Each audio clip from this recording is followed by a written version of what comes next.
Welcome to Leading the Next Generation with Tim Elmore. I'm your co-host, Andrew McPeak, and our mission here at Growing Leaders is to empower the emerging generations with skills to lead in real life.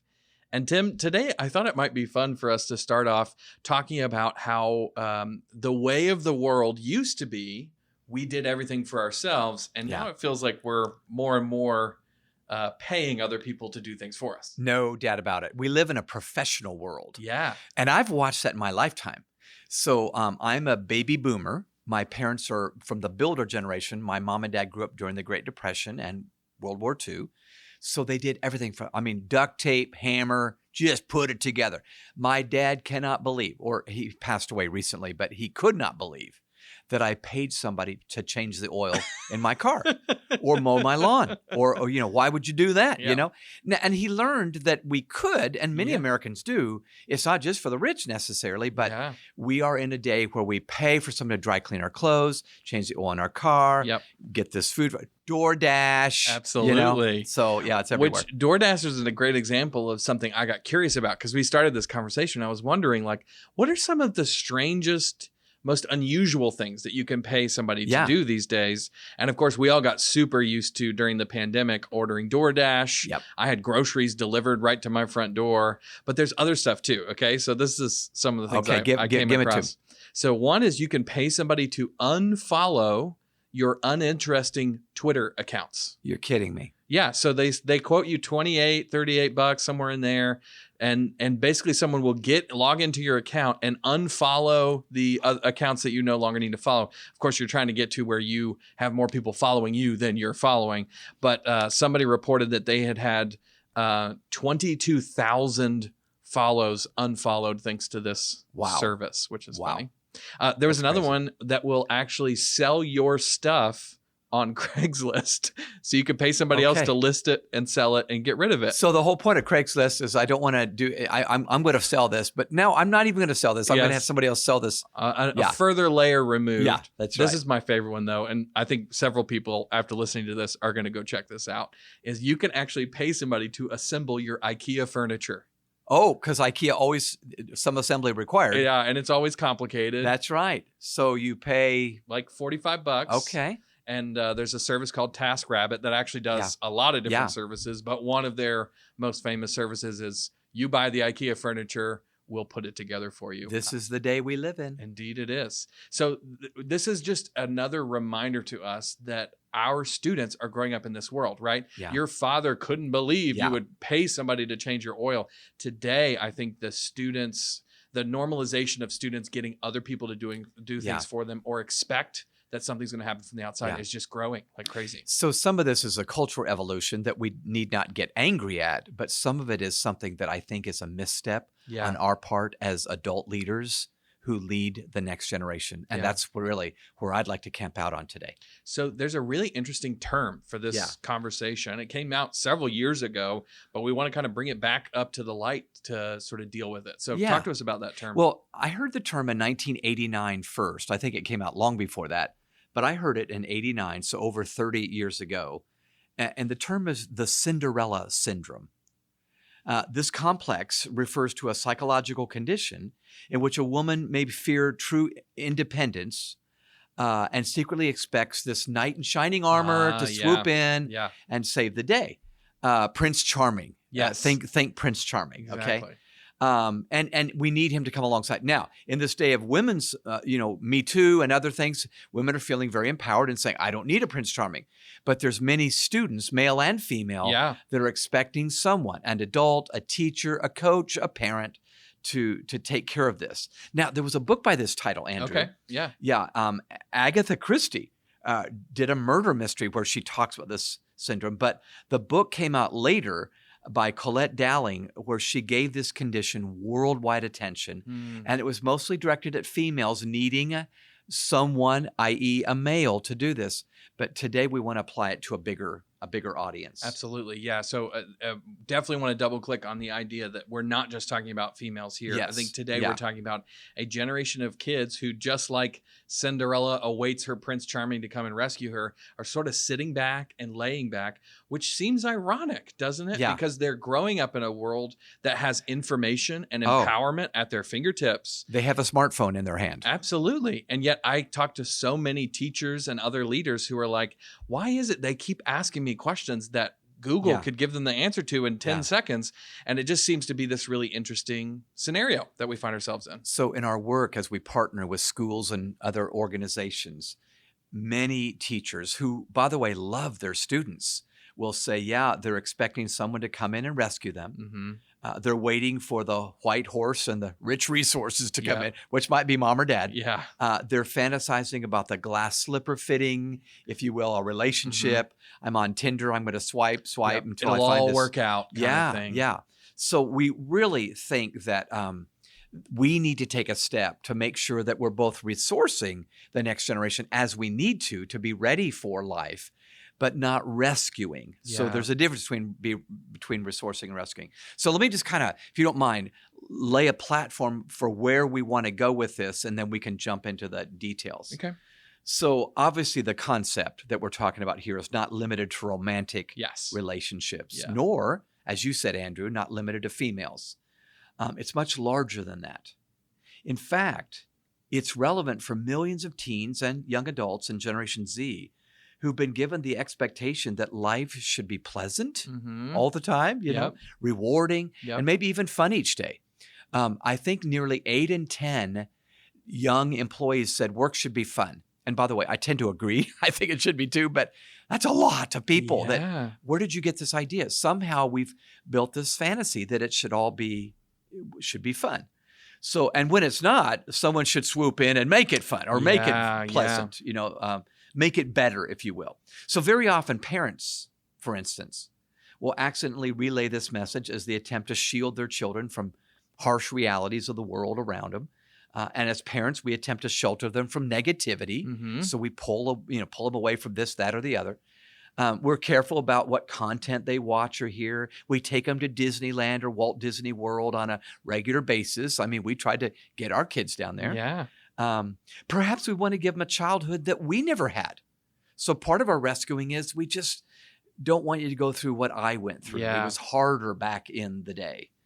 Now, none of these gestures are wrong.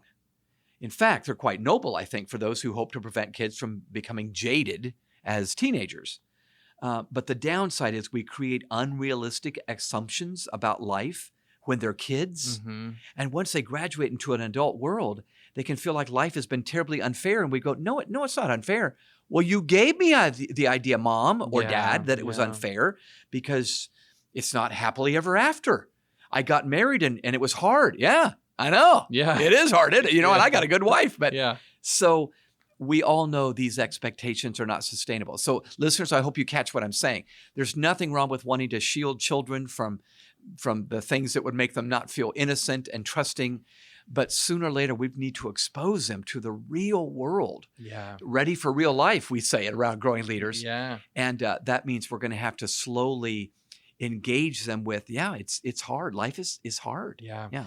Yeah. I think we make this this assumption in the world that the goal of life is to be happy, right? Yeah, right. And so when an adult gives a student, whether that's a parent to a child or a teacher to a student, when they give them the directive, follow these directions Yeah. and it'll all work out. I think the implication, what we're unwittingly saying to them Yeah. is on the other side of following all those directions, you're going to be happy, right? Yeah. We forget to mention that it's a lot of work, even Yeah. once you get past high school, even once you put in the work and get Yeah. straight A's in college. That doesn't mean life gets Yeah. simple all of a sudden. And it really is, it's sort of the inadvertent message we often send by not giving Yeah. them that exposure. When I talk to parents, it's very common to hear a parent of a young adult say, I just want my kids to be happy. Yeah. It's a normal thing to say. Yeah. But oftentimes when we say that, we unwittingly project the idea and we are pursuing happiness. Isn't that in some of our early American documents? Yeah. The pursuit of happiness. I think when you pursue happiness, it's elusive. Yeah. Happiness sneaks up on you as a byproduct of meaning, doing something meaningful, sacrificing and serving. Yeah. And I know that sounds cliche and pithy, but pursuing happiness makes it, really elusive. Yeah. So the assumption that I'm trying to fight, and I think many, many young people have this, is life should be fun and so forth. And so let me just make some statements, okay? Yeah. Okay. Listeners, check this out. I have found, even though I think my life has been pretty good, that even when we're working in the area of our strengths, work can be hard. Yeah. Even when we're in a loving family, relationships can be challenging. Yeah. Okay, we got Uncle Bob over there or whatever, or our daughter or son maybe. Yeah. Even when we're making a good income, we may not get all we hope for. Yeah. Even when we enjoy great friendships, life can be dissatisfying at times. Yeah. It's not always meaningful, fulfilling, and full of goosebumps. Even when we found a complementary partner, there can be big conflicts. Even when we choose the perfect spot for a vacation, it can turn out imperfect, even in Hawaii. Yeah. And then, I don't know, even when we're living a great life, it may not be happy or pleasing all the time. Now, everybody listening is nodding yes. You're nodding yes to this. Yeah. But somehow our kids get the idea from us. We didn't mean to say this. And they feel it's unfair and they get angry. Mm-hmm. There's a quiet, suppressed anger that can turn into low-grade depression. Yeah. When they didn't get the right idea about life, even at 12, 13, 14, 15 years old. Yeah. So often I feel like the underlying statement is, but you told me that, Yes. you know, and they're sending that message. And maybe we're looking back over our work and going, when did we tell you that? Yeah. And the answer is in the decisions we made. That's exactly right. You know what I don't like? I'm going to tell you what I don't Please like. do. Yeah. Pam and I will watch movies as you do. And very, very often, a common phrase, almost every movie, someone makes the phrase, "You promise?" "I promise." And I go, "That's a promise you don't have control of." Yeah. You know, a dad, "Are we going to be okay? Tornado, are we going to be?" "I promise we're going to be okay." You don't know that. Yeah. Now, the reason I'm saying that is we're making statements we do not have control of, and that's troublesome for the receiver, the child, the young employee, the student athlete, the student in our classroom. Yeah. So if you don't mind, let me tell a quick story that kind of illustrates what we're trying to say. Please do it. I recently had a candid conversation with Emerson, high school senior, okay?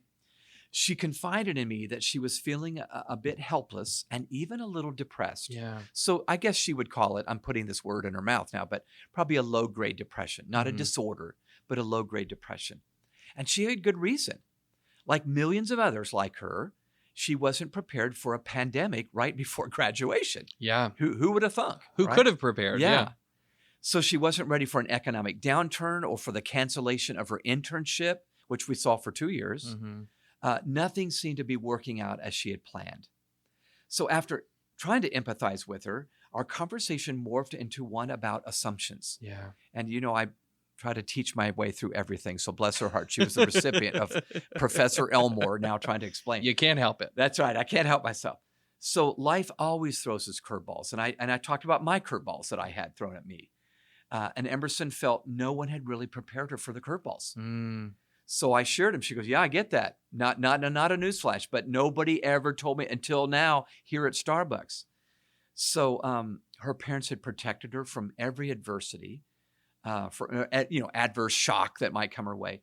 And sadly, there were unintended consequences. Emerson is now abruptly facing this reality. And my point in this podcast, Andrew, is to say we can slowly ease them into reality. We don't have to abruptly, like a bucket of ice water. Yeah. Life sucks. It's awful. It's just terrible. Yeah. And they're 5, Yeah. And it's your birthday, But over time, we can say, yeah, sweetheart, it is hard.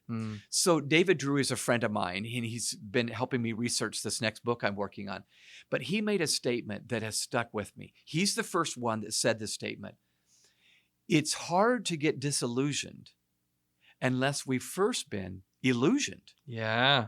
Meaning someone gave me an illusion that people should always be nice. They should hold the door open for you. Church people are great, whatever, whatever.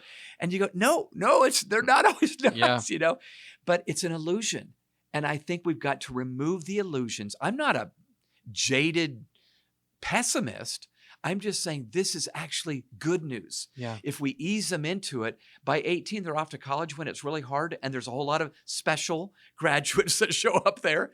They go, you know what? Mom and dad warned me. Mhm. I'm going to be with some other smarty pants just like me. And Yeah. it's a little hard here. So Emerson is my illustration. I so believe we need to help the Emersons of life get through this. Yeah. Well, Yeah. And I think there's a lot of students who are in that similar place. So maybe Emerson can stand sort of as a symbol of all Yeah. the students that you're working with who are right now going through a lot of the same things. Yeah. In fact, I would wonder if you could bring up this conversation of Cinderella Syndrome Yeah. with the student that you're leading and just Yes. ask them, have you felt Yeah. that way recently? yeah. I think we'd be shocked at how Yeah. many students have been going through this. I think so too. And I think a second question might be, do you find yourself subconsciously wishing someone would come in and save the day? Yeah. Now that's normal. Sometimes I need you to save the day when my computer goes awry. But if that's a pattern, that's not good. Yeah. So one of my top 10 books of all time was psychiatrist M. Scott Peck, who wrote the book, The Road Less Traveled. Mm. Here's the opening paragraph of his book. Scott Peck said, "Life is difficult. This is a great truth, one of the greatest truths. It is a great truth because once we truly see this truth, we transcend it. Once we truly know that life is difficult, once we truly understand and accept it, then life is no longer difficult."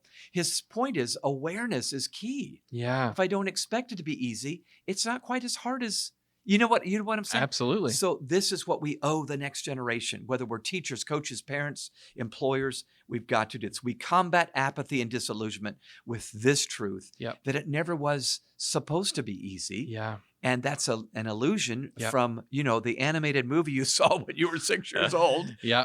back in the day. As well as the conversation you had with your mom. Mm-hmm. Yeah, I think we're so obsessed today in our world with progress and speed and convenience and Yeah. all of those things that we forget Yeah. that this truth is always going to be with us. Yeah. No matter how far we progress, life is not going to stop being difficult. The challenges are still going to come. Yeah. So the expectation that at some point we're going to progress our way to not having to Yeah. deal with hard things anymore is just not true. Yeah. And this season of the pandemic has proven that to us, if nothing else. Well, maybe that was the big takeaway when we look back 20 years from now.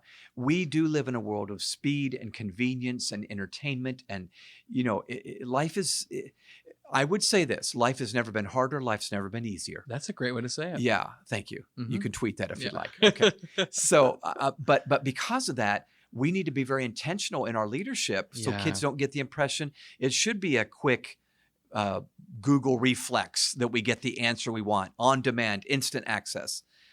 So anyway, I think we do our kids a favor as parents, teachers, guardians, coaches, youth workers, or employers to talk about the Cinderella Syndrome. Yeah. Now, we promised our listeners, I'll let you set this up, but we want to offer some ideas. Absolutely. So yeah, the title says 7, Tim, so we got to deliver Okay. on 7. But I know that you are constantly thinking about this and we want to be as practical as possible. If we're going to start, I'm imagining a mom who has maybe a 16-year-old in their Yeah. household. And right now that mom is thinking, okay, I have definitely done this. What do Yeah. I do to sort of right the ship? Maybe the teachers are thinking that. Anybody who's out there who's asking, what can we do to start to point this in another direction? Give us some advice, 7 ideas Yeah. on how we might start to Okay. shift things. Some of these are very intuitional, but let me just go. Number one, I think one idea that would be helpful if you're engaging with a young person is to make sure you give them a chance to lose or to fail Yep. and to talk about it. Yep. So don't remove the consequences of a poor decision.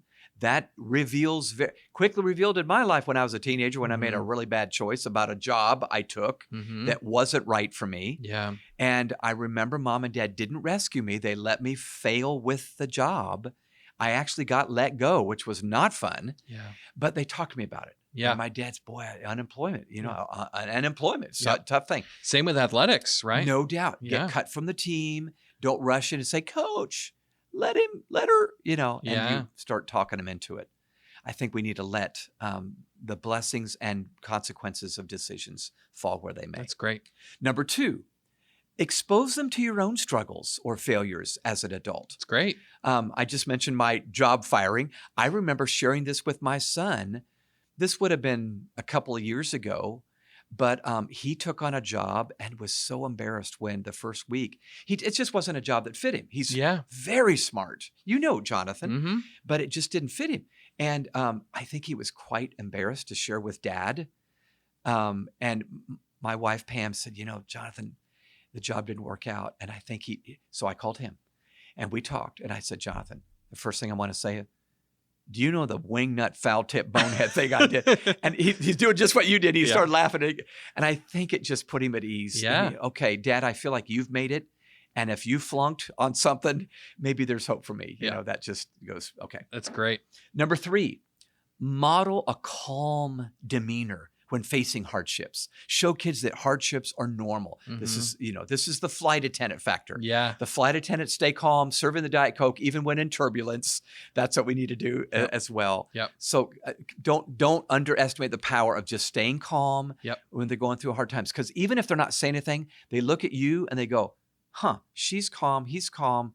I guess even though I'm all riled up, I eventually calmed down and they were calm the whole time. Okay, I can be calm the whole time. Yeah, and this is not the parent, as you said earlier, who's saying, I promise everything will be fine. Yeah. It's them going, this is a tough situation. Mm-hmm. We're going to work on this. Yes. We got it. We can do this. Yeah. That's exactly right.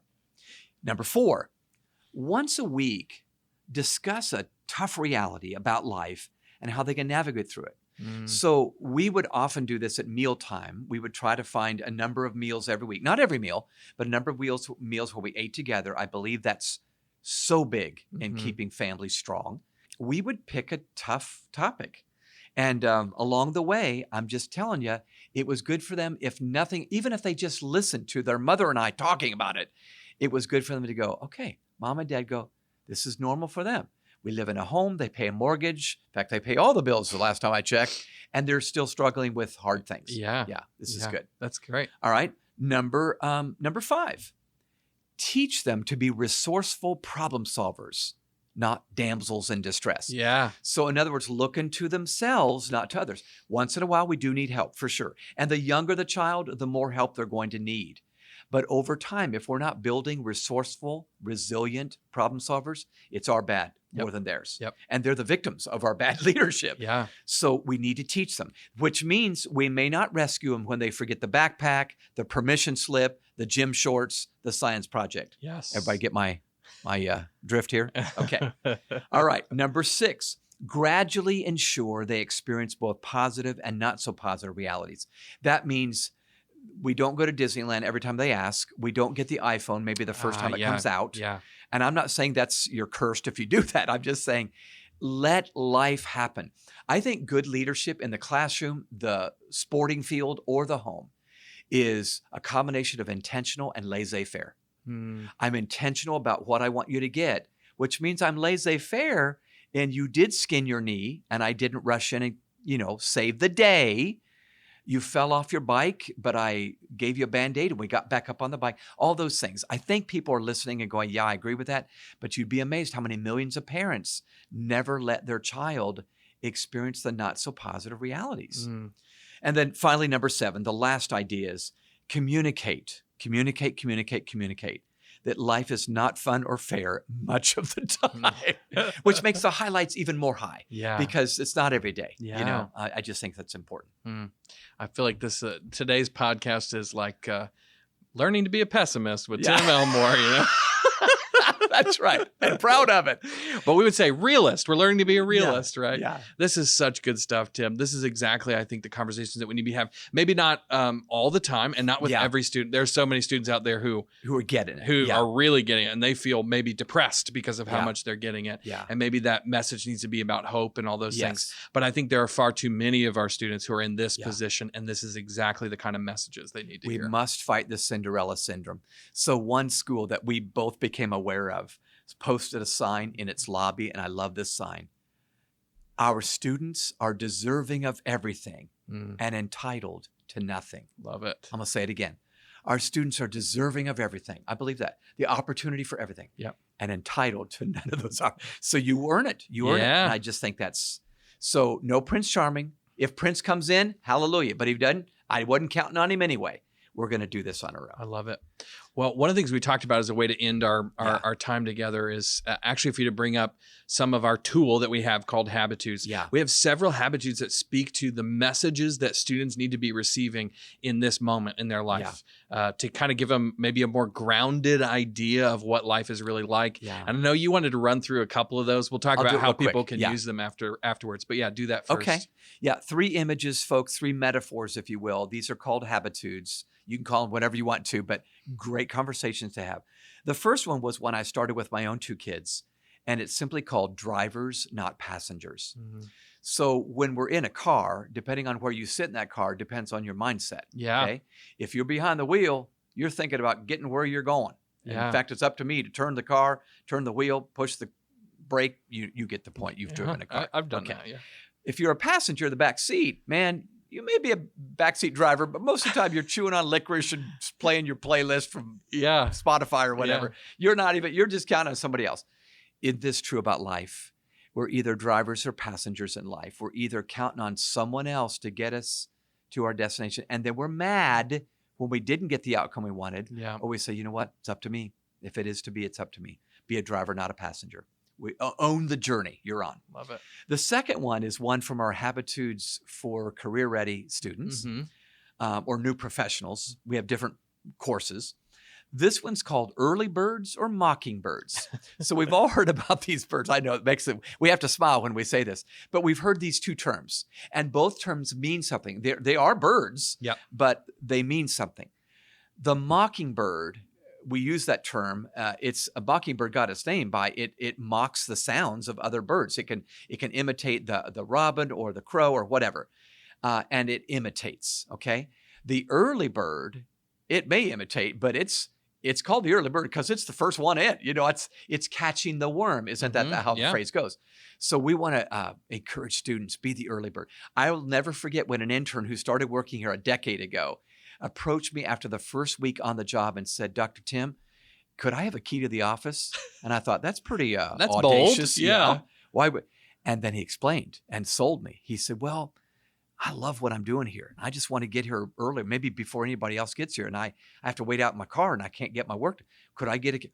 Oh, I will go get you a key right now. You can have mine. That's right. Yeah, exactly. That's right. So early bird, not mockingbird. Yeah. Don't imitate, initiate. And then the last one is host, not guest.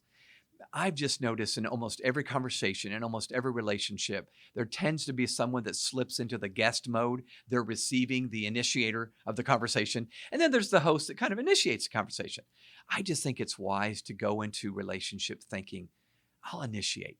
And then if they're high and excited, then I'll receive, I'll listen. But I just think it's great. It's a posture. It's great in our marriages. Yeah. It's great with our kids. It's great with our students.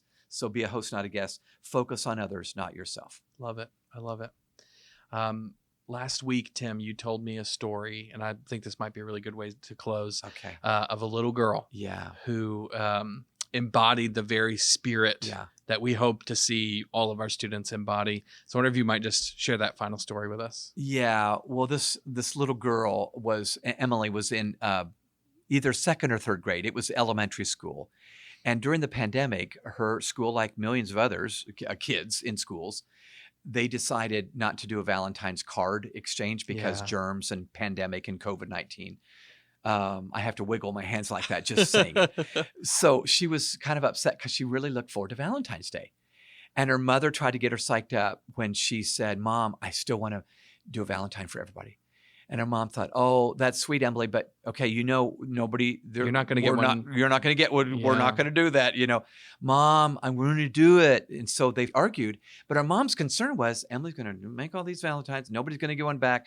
And she's going to be sorely disappointed.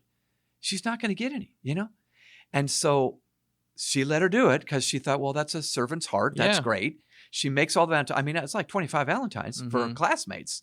Bus comes home at 3:00. Her mom's out there at the front door because she thought, I better be there to console her with a hot fudge sundae or something, Yeah. And little Emily comes down the driveway shaking her head, not one, not one, not one. And her mom's thinking, oh no, she didn't get one Valentine. And she said, Emily, what do you mean? And she goes, Mom, I didn't forget one person. Mm-hmm. And I love the fact that this little 8-year-old kid was focusing on other people. Yeah. Few adults I know, including myself once in a while, could learn a lesson from that. So that's what we're trying. Forget Prince Charming. We're not Cinderella. We're going to do it, and we're going to teach our kids to do it. I love it. I love it. Well, thank you, Tim, so much for walking through this, for challenging us with this really important topic. May we be leading students who don't suffer from Cinderella syndrome like so many of their peers are struggling with today. You heard Tim just share our habitudes. We actually utilize these habitudes at schools, organizations all around the country and actually around the world, which is pretty awesome. Habitudes are simply images, as you saw, that form leadership habits and attitudes. So we use a picture, a metaphor, and a story to explain an important life principle. And just like drivers and passengers, early birds and mockingbirds, hosts and guests, we believe that these metaphors are powerful tools to communicate the most important stuff to the next generation. If you're interested in finding out more, you can head on over to growingleaders.com. And I would go to growingleaders.com/SEL because you can find out more about our Habitudes for Social and Emotional Learning program. We have a middle school and a high school version of that, and we would love for you to check that out. Once again, that's growingleaders.com/SEL. As always, if you would rate this podcast, give us 5 stars on iTunes or wherever you get your podcast. That gets the word out about what we're doing here. You can also quite literally get the word out. If you found this podcast helpful, we invite you to share it with somebody that you know. Shoot an email or pass it around on social media with somebody that you think may benefit from it. We would greatly appreciate that. If you want to connect with us online, we are at Growing Leaders and at Tim Elmore, pretty much everywhere you are. And then finally, if you have ideas for this podcast, shoot us an email. It's podcast@growingleaders.com. We have people who send us ideas for podcasts or people we should interview. We love getting all of those. Podcasts@growingleaders.com. Well, Tim, thank you once again for leading us. Thank you guys for listening, and we'll see you next time.